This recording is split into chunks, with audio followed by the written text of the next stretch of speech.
Bienvenue dans le podcast Ayurveda par Nat et Lorraine.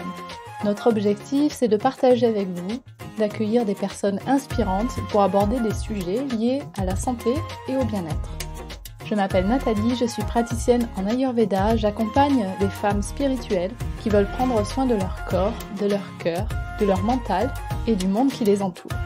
Et je suis Lorraine, praticienne en Ayurveda, spécialisée en périnatalité. J'accompagne les femmes dans toutes les étapes de leur vie et de leur cycle. Vous pouvez retrouver nos épisodes sur notre site internet www.podcast-ayurveda.com ou sur votre plateforme d'écoute de podcast préférée. Si vous avez envie de nous soutenir, laissez-nous un commentaire ou même 5 étoiles sur Apple Podcast. Tout le monde n'a pas eu la chance de naître 2 fois. C'est ce que décrit Lilou après avoir traversé le tsunami familial et personnel de l'emprise et de la manipulation. Et si le chaos était une chance, une opportunité de comprendre et de guérir pour atteindre la dimension la plus subtile de notre être? Lilou nous partage son expérience et comment le yoga et l'Ayurveda lui ont permis de sortir de l'emprise émotionnelle et se libérer de relations toxiques. Bonne écoute! Bonjour Lilou. Bonjour Lilou. Bonjour Lorraine, bonjour Nat. Je suis ravie d'être parmi vous. Nous sommes ravis de t'avoir avec nous sur le podcast Ayurveda. Alors Lilou, pour te présenter brièvement, tu as 55 ans, tu es aujourd'hui enseignante de yoga et praticienne en massage. Tu étudies également l'Ayur-Jyotish et tu es une grande passionnée de l'Inde. C'est ça. Est-ce que tu peux nous dire à quel moment de ta vie tu as rencontré le yoga? Alors, j'ai rencontré le yoga quand ma fille aînée a quitté la maison pour ses études. Et je me suis dit, waouh, quel vide d'un coup. Et c'était triste. Et heureusement, j'avais une deuxième fille, évidemment, qui la suit de 5 ans derrière. Et je me suis dit, dans 5 ans, ça va être de nouveau la même histoire. Et donc, il va falloir que je trouve du sens à ma vie, puisque j'avais laissé tomber mon travail pour m'occuper de mes enfants, comme pas mal de femmes. Et le moment venu, après le bac, les enfants s'en vont. Dans notre société, c'est comme ça. Dans plein de pays, c'est comme ça. Bon, voilà. Et du coup, je me suis rappelé que j'avais fait du yoga 10 ans plus tôt et que ça m'avait plu, mais bon, voilà, c'était sans plus. Mais là, je cherchais plutôt quelque chose pour me sortir de la tristesse, en fait. Et puis du coup, je suis allée voir mon ancienne prof, une dame d'un certain âge, qui m'a accueillie, et je lui ai demandé si elle pouvait, que j'avais besoin d'aide et que, en fait, j'allais venir tous les jours si elle était d'accord, et que est-ce qu'elle pouvait m'aménager un petit tarif et tout ça. Donc on s'était mis d'accord, et puis de fil en aiguille, j'ai vu que ce que ça m'apportait tous les jours, ça a commencé à me faire poser des questions sur le sens, sur moi, etc., sur la vie en général. Et de là, je suis partie au printemps suivant faire une formation chez Shivananda à Orléans, dans le sud d'Orléans. Et là, ça a été une révélation parce qu'on était en immersion totale dans un ashram hindou. Et puis ça a duré 1 mois. Et en sortant de cet ashram, je me suis dit waouh, quel décalage je vais vivre maintenant en rentrant à la maison.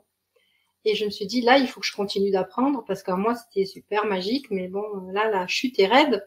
Et j'ai enchaîné du coup avec mon professeur qui s'appelle Martin Nil, qui est à Narbonne, qui fait partie de l'Institut français de yoga, et j'ai fait une formation sur 4 ans. Voilà, que j'ai terminée en 2019. Et un beau chemin. Ouais, un beau chemin. Un beau chemin à travers l'apprentissage du yoga. Ouais, c'était magnifique parce que sur ces 4 ans, on a le temps de distiller et d'infuser les choses. Et sur ces 4 années, en fait, je suis partie 2 fois en Inde. Ok. Et c'est là que tout a un petit peu basculé, quoi, on va dire. Ouais, voilà. tu t'es approché de la source. C'est ça. Et okay. C'était rigolo. Ouais. C'est toi qui nous as contacté, Lilou, pour venir témoigner sur le podcast, parce que justement, tu nous disais, tu avais envie de partager ce message de à quel point le yoga et puis la spiritualité t'ont aidé à traverser et puis à sortir d'une épreuve que tu as eue dans ta vie. Ouais. Quand on a discuté un petit peu en off, tu nous disais que il y a 4 ans, la lumière s'est éteinte pour toi. Est-ce que tu peux nous raconter rapidement l'épreuve que tu as pu vivre dans ton expérience? Et c'est vrai qu'il y a 4 ans, la lumière s'est éteinte dans ma vie de famille, puisque je suis partie de la maison, voilà, en ayant très peur parce que je ne comprenais pas ce qui se passait dans ma vie de couple. Et tout d'un coup, voilà, je suis partie avec mon sac à main et de là, ça a été un tremblement de terre, pour toute la famille, hein. Toute la famille, avec des choses que je ne pouvais pas expliquer, qui étaient complètement abstraites, mais la seule chose que je savais, c'est qu'il fallait que je parte, j'avais pas le choix. Et voilà, donc, comme ça arrive à plein de personnes dans la vie, hein. Et puis, dans un deuxième temps, puisque ça a été un vrai chaos, tsunami, etc., plus de repères, etc., on se retrouve chez ses parents très âgés, depuis ils sont morts, et puis dans sa famille d'avant, en fait, quelque part, c'est assez violent. Et du coup, pendant une année, on m'a prêté une maison et me suis retrouvée toute seule face à moi-même, en fait, dans cette maison. Et c'est ce en quoi j'ai vécu tout un chemin spirituel initiatique, vraiment, puisque dans cette maison, j'avais jamais habité seule, elle était énorme, très grande, et j'avais très peur au début. Et petit à petit, cette maison m'a apprivoisée et j'avais l'impression qu'elle me comprenait. Et du coup, je me confinais dans une pièce. C'est pour ça que le confinement ensuite, après, avec le Covid, ça m'a pas du tout perturbée, parce que j'ai vécu ça un petit peu avant, décalé. Et j'ai commencé à comprendre ce qui m'arrivait, donc à explorer pendant les nuits, puisque je ne dormais pas. J'écoutais des maîtres spirituels, mais aussi des psychothérapeutes, des psychiatres, pour connaître un petit peu l'ampleur de ce que je vivais. Et puis surtout, je me rendais compte que mon intellect fonctionnait bien, mais le corps ne fonctionnait plus. J'étais dans un état de sidération, en fait. J'étais comme coupée en deux, mais pas dans la longueur. J'étais coupée en deux, en largeur, à partir du cœur. Ouais. Tu vois, j'avais ça. Cet état de sidération, il venait du fait que tout à coup ta vie était complètement bouleversée, ou est-ce que tu l'avais vu venir un petit peu, ce bouleversement familial? Non. Je commençais à me poser des questions parce que le yoga m'a fait comprendre certaines choses, puisqu'on étudie les sutras de Patanjali, c'est l'étude de soi. Quelque part, c'est une amorce, on va dire, de thérapie. Et dans un deuxième temps, quand j'ai pris la décision de partir, ça a été parce que voilà, il y a eu un enchaînement d'événements dans la maison qui est arrivé, et que là, je me suis dit bon, de toute façon, c'est la goutte d'eau qui a fait déborder le vase, et là, j'en pouvais plus, quoi. Et donc, du coup, bon, c'est vrai que c'est délicat pour moi et ça me demande du courage de témoigner devant vous, parce que je sais que tout le monde va écouter ce podcast. Mais ceci dit, c'est la peur qui m'a fait partir. Tout d'un coup, alors que j'avais jamais eu peur de ma vie, c'est la peur, comme une peur animale, on va dire. Et du coup, bien sûr que ça a été une incompréhension générale et totale. Et voilà. Donc, le temps de sidération est venu dans un deuxième temps, je dirais presque pas très longtemps après le départ, mais ça a duré un certain temps, assez long. En fait, tu es passé par plein d'émotions, puisque tu nous dis sidération, peur, tristesse. Tu as parlé également d'insomnie, tu ne dormais plus. Ouais. Comment t'as su vers quelle voie de guérison te tourner, et comment les as-tu trouvées, ces voies de guérison? Comment t'as cheminé vers Alors, comment j'ai cheminé? Ouais, en fait, je me suis d'abord retournée. Enfin, je suis allée tout de suite voir mon professeur de yoga, mon enseignant que j'ai eu pendant 4 ans, et qui m'a tout de suite accueillie, et je lui ai demandé mais pourquoi si et pourquoi j'ai rien vu, tout ça. Il m'a dit c'est pas le moment de te poser des questions, maintenant tu vas t'occuper de toi et tu te poseras des questions plus tard, et plus tard tu pourras te poser la question pourquoi j'ai pas vu. Non, c'est ce que tu n'as pas regardé, c'est tout. Donc là il m'a énervée, et en fait je comprenais pas ce qu'il voulait me dire, évidemment c'était trop frais. Mais ceci dit, c'est venu après la compréhension, et c'est parce qu'il m'a donné, et je faisais déjà avec lui le chant védique et les mantras en cours individuel, et c'est par le biais de la mantra thérapie que j'ai commencé entre guillemets, à ressusciter, à retrouver le goût de la vie. Et ça s'est passé que les nuits. Parce que dans la journée, j'étais pas dans mon assiette. Après, j'ai commencé à faire une saison pour travailler, pour gagner un peu de sous, parce que là, financièrement, c'était le vide, total. Et donc, j'ai pris tout ce que je pouvais trouver dans les campings l'été pour m'aider à avoir un peu d'argent. Donc, ça me demandait beaucoup d'efforts parce que dans l'état physique que j'étais, c'était tout juste pas possible. Mais ceci dit, ça m'a permis d'avoir un bâton sur lequel je me suis appuyée et vraiment, du coup, à chaque fois que j'étais dans un cours qui avait 20 personnes ou 30 personnes ou plus, je me sentais vraiment à ma place. Et là, ça m'a aidé à me centrer. Voilà. Ouais, et puis le fait de financièrement être capable aussi de continuer ton apprentissage du yoga, ça a dû vraiment t'aider. Tu nous as parlé tout à l'heure des Yoga Sutras de Patanjali. Ouais. J'ai l'impression que c'est par là qu'a commencé finalement ton cheminement et qu'a commencé la prise de conscience et puis ensuite l'évolution.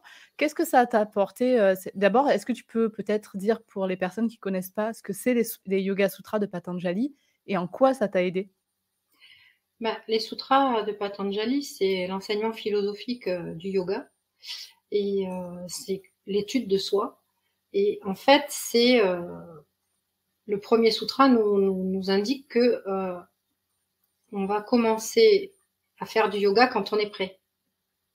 Ça veut dire que quand c'est le moment dans sa vie, il faut que l'élève soit prêt et que l'enseignant soit prêt. C'est un échange entre le professeur et l'élève, ou en Inde on dit maître et disciple, etc. Donc normalement c'est un enseignement de maître à élève, mais si l'élève n'est pas prêt, ça sert à rien d'enseigner, et si le professeur n'est pas prêt, l'élève n'apprendra rien. Donc dans les deux cas, dans le premier sutra de Patanjali, c'est un petit peu ça, et puis deuxième sutra, c'est on va diriger et maintenir diriger le mental pour pas se laisser envahir par le mental qui est tout le temps en train de nous polluer, que ce soit émotionnellement, égotiquement, etc. Et donc là, je me suis rendu compte avec l'apprentissage des sutras de Patanjali que c'était vraiment comme quand on va chez le psy, on enlève les couches d'oignons les uns après les autres, et en fait, on se rend compte qu'on a énormément de causes de souffrance. Là, c'est, si tu veux, si vous voulez, la cellule familiale a éclaté, mais la cause de souffrance originelle n'était pas là, datée de bien plus, datée de l'enfance en fait. Donc cet éclatement familial ici a éclaté l'autre côté aussi, puisque au niveau de la famille d'enfance aussi, il y avait forcément une prédestination à tout ce que j'ai vécu. Voilà, donc les sutras de Patanjali, en fait, c'est comme petit à petit m'ont fait écarter les rideaux que j'avais devant les yeux. Et petit à petit, on revient et on se dit tiens, mais là, est-ce que ça c'est normal? En fait, c'est comme si d'un coup pendant longtemps j'étais assise à côté de moi et que tout d'un coup je revenais petit à petit au centre de moi-même. Et c'est pour ça que les sutras sont importants, puisqu'ils enseignent les causes de la souffrance et comment faire pour sortir de cette souffrance en créant des nouvelles habitudes, puisque le yoga est un samskara et les samskaras sont des habitudes. Et justement, donc au départ, tu découvres les Yoga Sutras de Patanjali, ça te permet de comprendre sur toi et puis ensuite d'en apprendre encore plus et d'évoluer. Et puis c'est là que d'après ce que je comprends, c'est là que tu découvres qu'en fait, tu es complètement comme en dehors de toi, c'est-à-dire tu es plus du tout connecté à tes sens, à qui tu es. Et comment est-ce que tu fais justement pour comprendre et puis pour te retrouver à te dire: «OK, comment est-ce que tu utilises tes sens pour te reprendre?» Mais en fait, pour me reprendre, c'est grâce au son, grâce aux mantras. Puisque les mantras sont des sons sacrés, on les chante pas en français, on les chante en sanskrit. Et c'est de là que ça a toute son importance, justement. C'est comme si on prenait une douche qui réchauffe et qui réconforte et qui nous lave. C'est vraiment se laver. Ça impacte en fait. Là, je réalise que ça va commencer à impacter les 5 corps. Et si ça impacte les 5 corps, ça commence à me je commence à avoir de nouveau une perception concrète des 5 sens. Des 5 corps aux 5 sens, et puis je vois que en fait, c'est la même chose. Enfin, on passe de l'un à l'autre. Pourquoi? Parce que tout d'un coup, je commence à être plus intéressée, j'enregistre mieux, j'ai une meilleure concentration, meilleure endurance au niveau du fait que la journée, je dois me dépatouiller, faire des cours, etc. Et puis, du coup, développement du 6e sens. Donc, j'étais vraiment en dehors de mon corps auparavant, et en fait, de nouveau, me réapproprier la mantra-thérapie la nuit. Je sais pas comment ça, c'était comme un fil que j'attendais qu'il fasse nuit pour me reconnecter en fait à moi-même.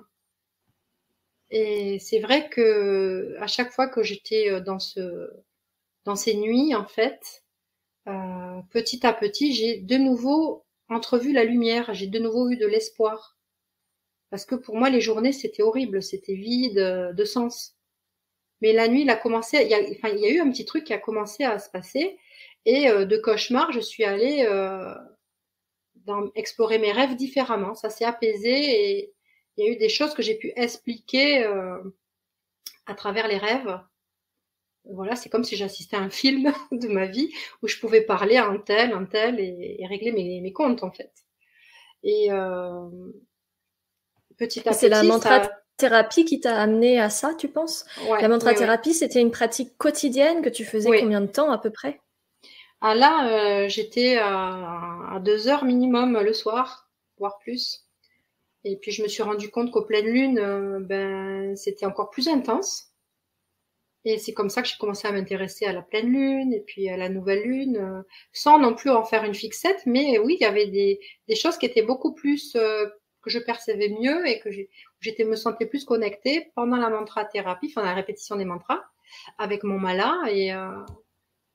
Et du coup, à chaque fois, ça m'a mené beaucoup d'apaisement, mais aussi je réalisais que ça me nourrissait le cœur, et que du coup, je pouvais retrouver de la joie petit à petit, parce que le but de tout ça, c'est de sortir de la souffrance et de retrouver sa joie profonde que j'avais totalement perdue. Et quand on commence à se dire, mais même malgré tout ce que je vis, je commence à rigoler, à apprécier des petites choses, un petit pas après l'autre, un petit pas chaque jour. Des fois, c'était des pas de fourmis, hein. Mais chaque chose est devenue très importante. Donc, après, petit à petit, j'ai pu réapprivoiser le jour. Mais c'est grâce aux nuits. C'est ça qui est dingue. Parce que les nuits faisaient peur au début, et qu'après, elles sont devenues plutôt mes amies. Mmh. La nuit, c'est comme la part, la plus sombre, tu vois, de toi. J'ai l'impression que la nuit, voilà, enfin, tu sais, il y a aussi ce principe, nuit-jour, cette dualité entre, notre part sombre et puis notre lumière. C'est peut-être cette part-là qui te faisait peur et que tu as réussi à apprivoiser? Qu'est-ce que tu en Ah penses? oui, c'est possible. C'est possible que ce soit ça, mais c'est aussi les peurs, Ouais. tu vois, parce qu'on a tous plein de peurs, et en fait, c'est ce qui nous empêche d'avancer dans la vie, ce sont que les peurs.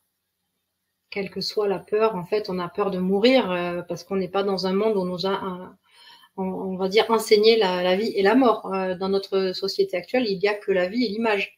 Il n'y a pas la mort, ça n'existe pas. On est dans un gros déni de ce qui se passe à ce niveau-là, quand même, hein. Exactement. Donc, c'est vrai que en même temps de tout ça, c'est vrai que j'ai pu accompagner mes parents jusqu'au bout, en fin de vie, et donc ça a fait des transitions importantes pour tout le monde, hein, pour mes enfants, pour toute la famille. Ouais, ça a eu un impact important sur tout le reste de ta Ouais, famille. ouais, forcément, forcément. Tu Et disais que c'est tu vrai. as beaucoup utilisé le son, donc la récitation des mantras, mais aussi les bols tibétains, des choses comme ça. Et est-ce que tu as utilisé aussi le sens du toucher, la connexion au corps? Est-ce que ça a Ouais, été, un élément important pour toi également? ouais, tout à fait. Mais en fait, toute cette, on va dire, cette réinitialisation de la version de moi-même pendant ces 4 années, forcément, dans les 5 sens, il y a le toucher. Et c'est la reconnexion avec son corps, c'est-à-dire s'accepter comme on est, avec l'âge qu'on a, le parcours qu'on a, les difficultés qu'on a au niveau du corps. Parce que dans le corps, tout est inscrit, et que quand même, la résilience, ça passe par là. Et donc, c'est vrai que je voulais plus faire de massage et tout ça. J'ai commencé d'abord à me faire masser moi-même, pour me dire waouh, ça fait du bien d'être touché, parce que quand on vit ça, quand on vit un traumatisme et que en plus on est seul, etc., etc.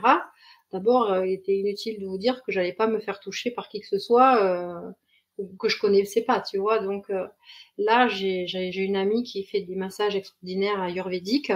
Et c'est comme ça que j'ai connu vraiment c'est mon premier contact avec l'Ayurveda. Et parce que je ne suis pas une professionnelle de l'Ayurveda ni une praticienne, mais je m'y intéresse.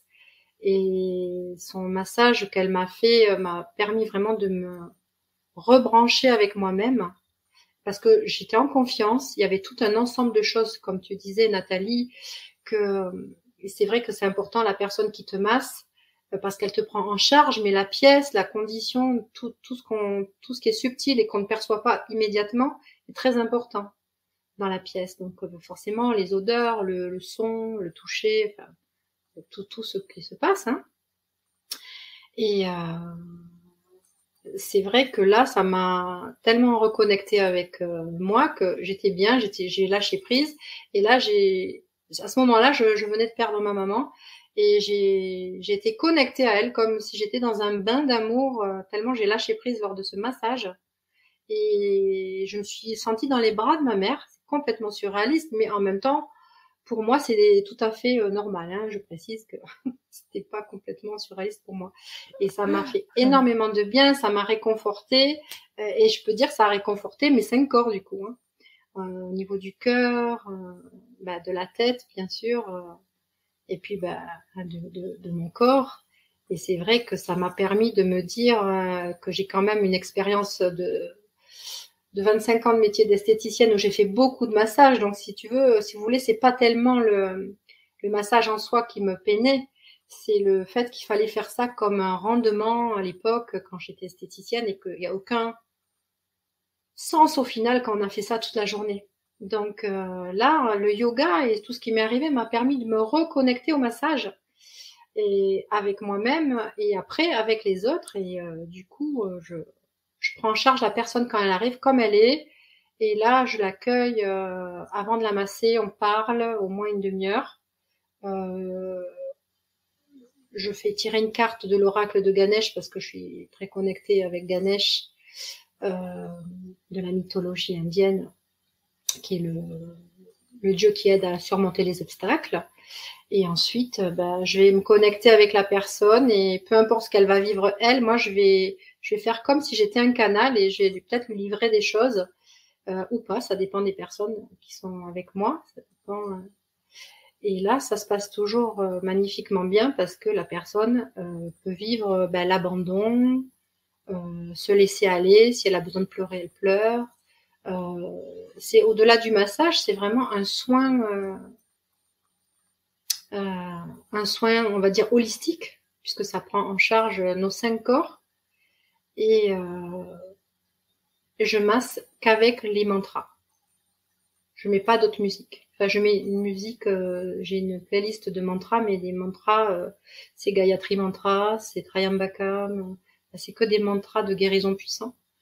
Et donc, je vais pas mettre une musique de source ou d'eau. C'est joli les oiseaux, tout ça, mais ça me parle pas personnellement, parce que moi, je suis connectée au mantra.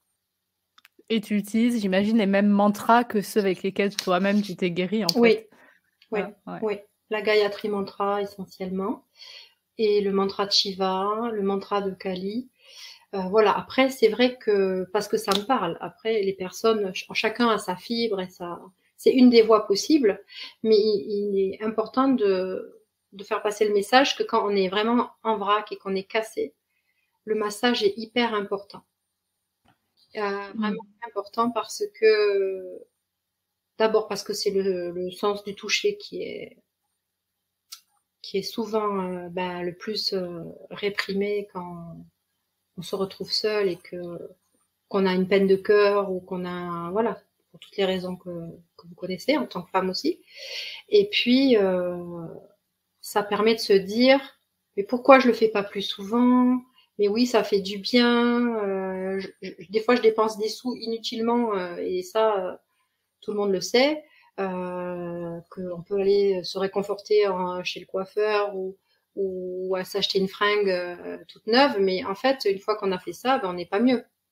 On est bien sur le moment, mais alors que le massage, c'est tellement plus profond parce qu'on passe 2 heures ensemble, ben ça va infuser, ça va se distiller et les effets vont durer plusieurs jours.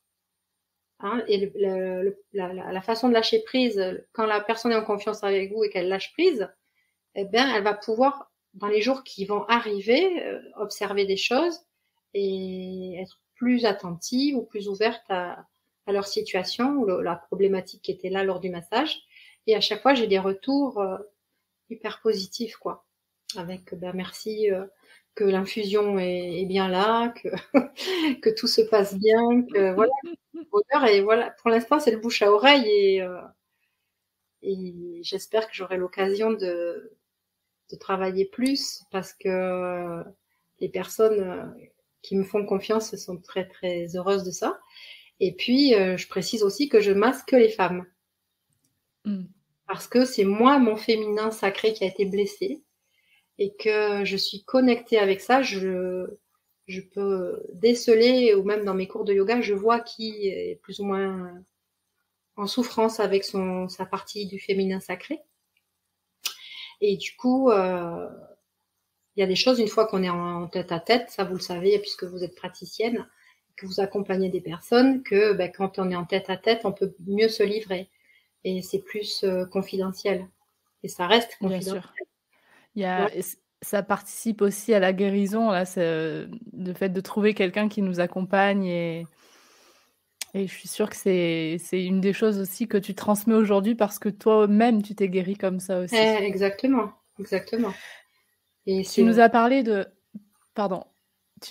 plein d'outils différents. Après, je suis persuadée que chacune va trouver ses propres outils, tu vois, et qui ne sont pas forcément les mêmes pour tout le monde. Mais en tout cas, toi, tu nous as parlé des Yoga Sutras de Patanjali, de la connexion au sens, vraiment des mantras, des bols tibétains, du massage ayurvédique. Je suis sûre qu'il y aurait encore d'autres outils que tu as utilisés certainement. Mais finalement... un outil qui est très important, qui est la voie du tantra. Et la voie du tantra, j'ai découvert ça quand j'étais en Inde. Et effectivement, je vais pas épiloguer longtemps, enfin, je vais pas trop parler de ça longtemps parce que ça doit rester quelque chose d'assez privé et intime. Mais c'est surtout une très belle voie. C'est une très très belle voie spirituelle qui n'est pas connue en France. On connaît juste une partie du tantra qui est vulgarisée, qui a une connotation sexuelle. Mais le tantra est une voie d'initiation vraiment cosmique, d'unité entre le masculin sacré et le féminin sacré. Et c'est en ça que, pour moi aussi, ça m'a beaucoup beaucoup aidé pour me retrouver en tant que personne et en tant que femme. Voilà. Donc les voix et les personnes qui vivent des souffrances ou des traumas ont beaucoup de choix. Il faut qu'elles fassent confiance à des praticiens, des thérapeutes. Moi, j'ai été aidée par des thérapeutes formidables, par un groupe de parole notamment qui est sur Montpellier, qui est magnifique justement pour les personnes en difficulté comme moi à cette époque-là. Parce que dans les groupes de parole, eh bien, on n'a pas besoin de justifier ce qui nous arrive. C'est des lieux où on vous croit. On ne doit pas prouver ce que on dit. Et ça, c'est très très réconfortant parce que quand il nous arrive des choses un peu extraordinaires entre guillemets, donc des cyclones, des tsunamis, on est dans un monde qui juge énormément et qui, quand on parle et qu'on veut se faire entendre, on dérange.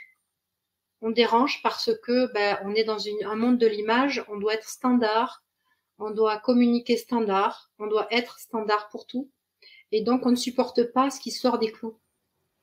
C'est peut-être surtout parce que ça fait peur et qu'on ne sait pas comment accompagner aussi ce type de personnes, puisqu'au final, toi, les outils qui t'ont aidé ne sont pas des outils très traditionnels, en tout cas en France, du moins. Tu vas voir un médecin ou un psychologue, on ne va pas te proposer de chanter des mantras. Oui. C'est assez rare. C'est vrai que moi, je peux témoigner que c'est important d'utiliser tout ce qu'on a. Parce qu'en France, on a des thérapeutes, des psychothérapeutes, des psychanalystes incroyables. On a des groupes de parole qui sont faits avec des juristes, des psychothérapeutes, des avocats qui ont envie des séparations douloureuses. Donc, il y a vraiment, sans parler de mantra-thérapie ou de monde spirituel, il y a un socle qui est là, qui est important, qui est solide. Et une fois qu'on a trouvé son thérapeute, de là, on va pouvoir explorer la suite. Mais c'est vrai que sans ce socle de thérapie, ça aurait été peut-être plus long. Je pense que c'est une addition de choses, qu'il n'y a pas une seule voie, puisque de toute façon, comme dirait Raphaël Kalef, qui nous enseigne le Jyotish, nous sommes un mandala unique. Et donc, ce mandala unique, forcément, il va se diriger vers des clés générales et des voies générales comme tout le monde, mais après, chacun doit affiner. Et c'est pour ça qu'il faut pas attendre aussi que la solution vienne que de l'extérieur. Il faut aller explorer son intériorité. Parce que le changement viendra que de l'intérieur. Hein. Ça, je crois qu'on est tous d'accord pour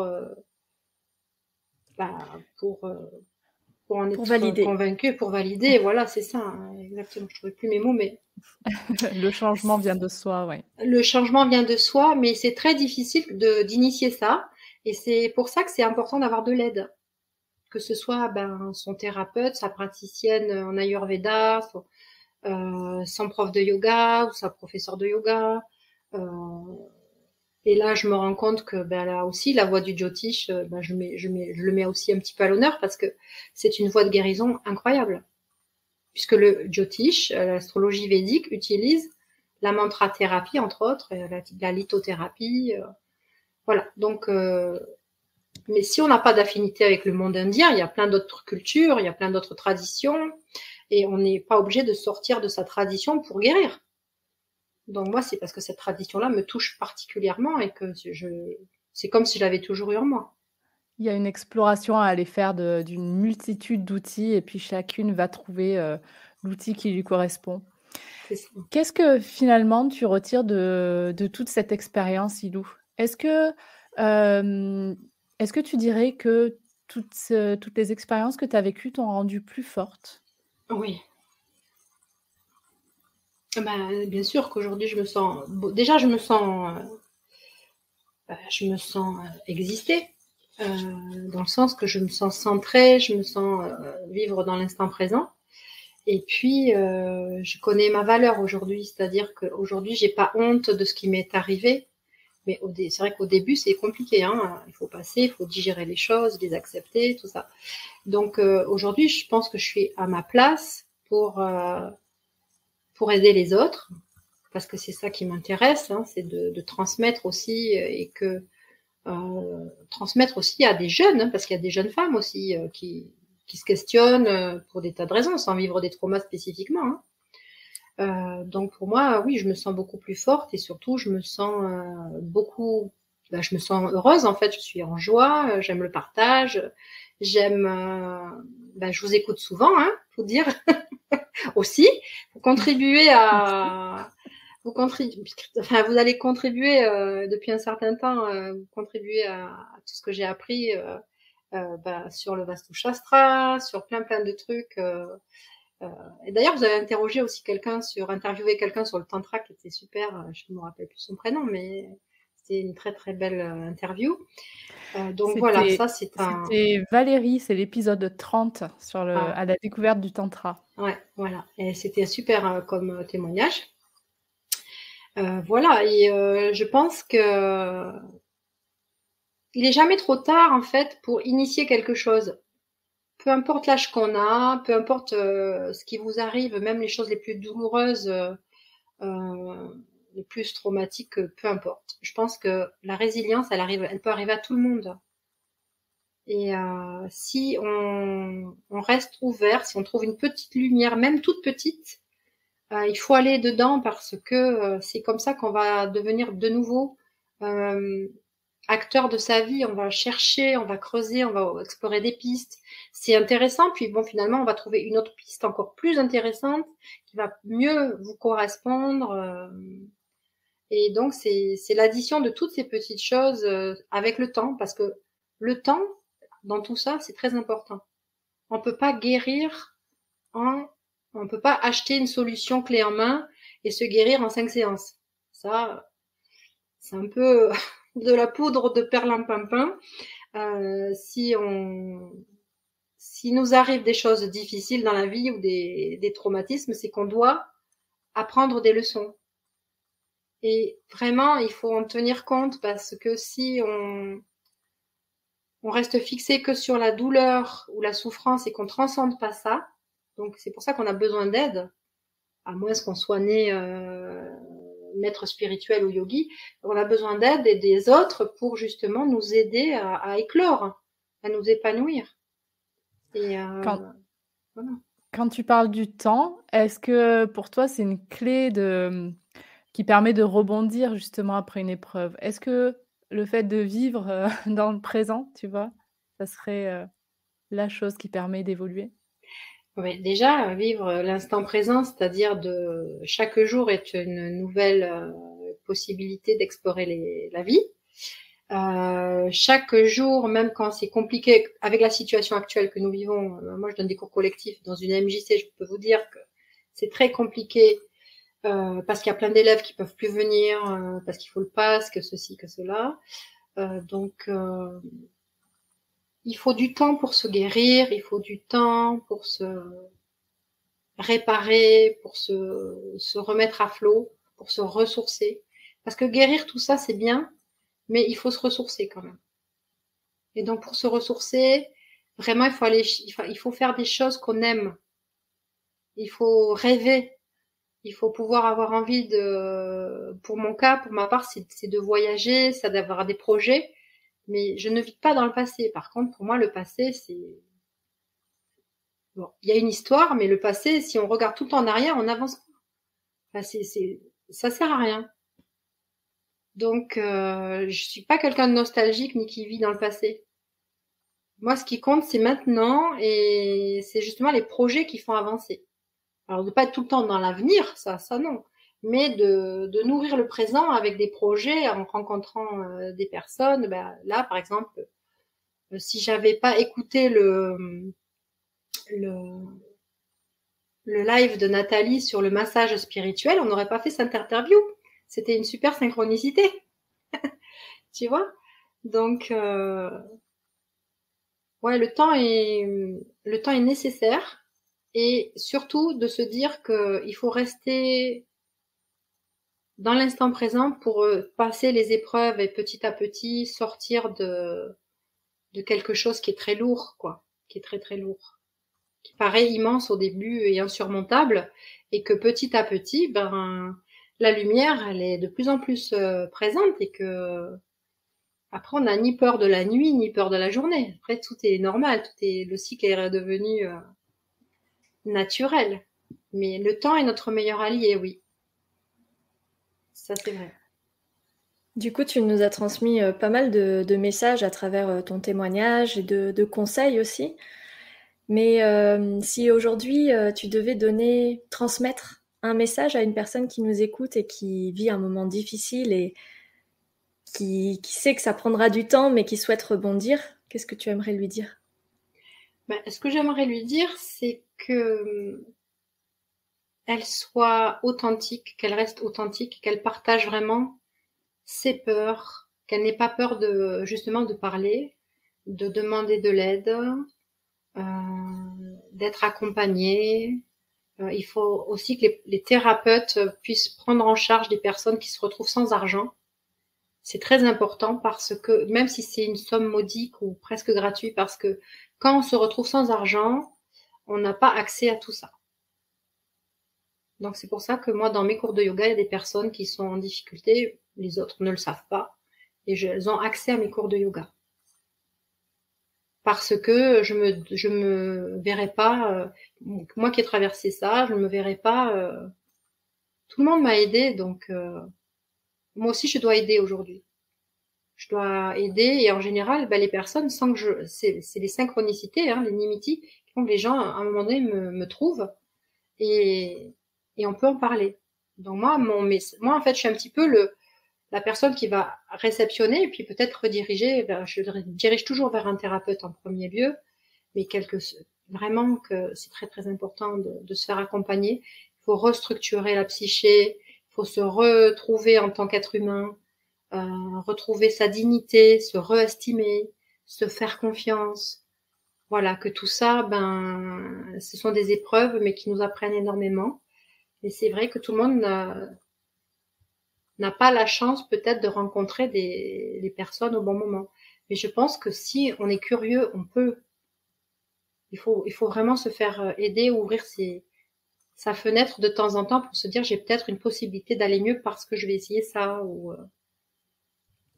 Sinon on est en boucle et on s'écroule, on se relève pas. Tu diffuses un beau message, d'espoir, Lilou, là, en disant, voilà, c'est possible, en fait, quelle que soit l'épreuve qu'on a vécue, c'est vraiment possible de s'en sortir et Ouais. tu en es, la preuve donc merci énormément pour ce message, que tu diffuses. On arrive à la fin de cet épisode et on a quelques petites questions rituelles pour toi, Lilou. La première, c'est quel est ton rituel préféré? Mon rituel préféré, c'est le matin. Le matin, je prends mon café et ensuite, je m'installe et je fais mes mantras. À voix haute, après à voix basse et après dans ma tête. Ça, c'est ma pratique de yoga tous les jours. Si je fais pas ça, c'est comme s'il me manque une partie maintenant de moi. C'est comme une drogue. C'est comme une drogue stimulante. Ça me donne beaucoup, beaucoup d'énergie, même les jours où c'est difficile. Il y a des coups de mou parce qu'on n'est pas invincible. On est invincible d'un certain sens, mais on est des êtres émotionnels aussi. Donc, les mantras le matin, c'est mon première chose. Super. Ouais. Quels sont tes projets pour les mois, les années à venir?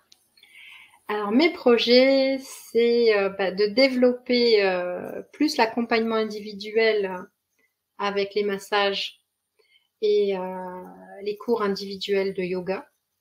Parce que ce qui est important, c'est de rendre les gens autonomes. Donc un cours collectif, c'est sympa, ça fait du bien, on partage, mais dans le quotidien, qu'on travaille ou qu'on travaille pas, qu'on ait des enfants, pas des enfants, c'est bien de trouver la juste pratique pour soi par rapport à son mode de vie. Et ça, c'est en soi que ma formation avec l'Institut français de yoga est super parce que ça a été c'est vraiment la clé de cette formation, c'est l'enseignement individuel qui s'adapte au plus près de chaque personne, peu importe l'âge, etc. Et mes projets, c'est de développer également Oracle, qui est ma nouvelle petite création qui vend des bijoux précieux et je vends des malas.